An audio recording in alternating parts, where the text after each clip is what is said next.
When schools are talking about bullying prevention, it's what can we do to ensure that we are creating learning environments that are safe and inclusive for all students. And so what that means is creating school cultures that provide students a place that they feel connected, that they feel cared for, that they feel like they belong. And so much around bullying is this difference, that there's some sort of perceived difference, that students are targeted for one reason or another. And so I think that when we kind of peel back the layers, that's really what it comes down to. And so that preventive piece is really for, at the classroom level, is exploring your classroom and how is your classroom really providing that safe space. I think school-wide first step is knowing your students. So sometimes simple needs assessments is a really great understanding. So sometimes simply asking questions such as, I have one adult in this building that I feel I can trust. I have one adult I feel connected to.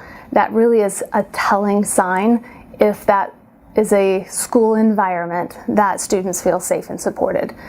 If you have a high percentage of students that say no to that, then you've got some serious work to do. So really understanding your student population and gathering that information is really a helpful, first step. And I would recommend needs assessments every year. If it's something that school-wide you're not sure that is able to happen, I think that those are questions that you can ask your students in a classroom, anonymous questionnaire. And I think even just asking your students questions about themselves, so you can build those relationships, because kids want to know that you care about them and that they matter. There's some really great information about mattering. We also need to model what good social emotional learning skills, and we also need to take time to teach students how to have productive conversations. So what does it look like to engage in problem solving or conflict resolution? I do believe we can teach empathy.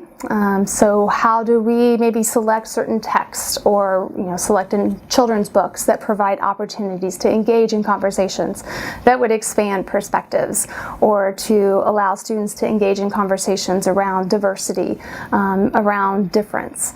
And I'm a big advocate of restorative practice, which really does align well with bullying prevention, and just thinking about opportunities to do things with students instead of doing things to a student or for a student is really part of the process as well. I think that when students aren't worried, they're not anxious, they're not scared to use the restroom, they're not worried about the playground, they're ready to learn. They're engaged with their peers. I think you're going to see a lot of difference in behaviors, so reduction of negative behaviors. You're going to see increased in academic achievement, and obviously that's what we want from school. We want to see an increase in academic achievement and a decrease in obviously classroom management will be much better for our teachers, and ultimately we want to create citizens that care about each other.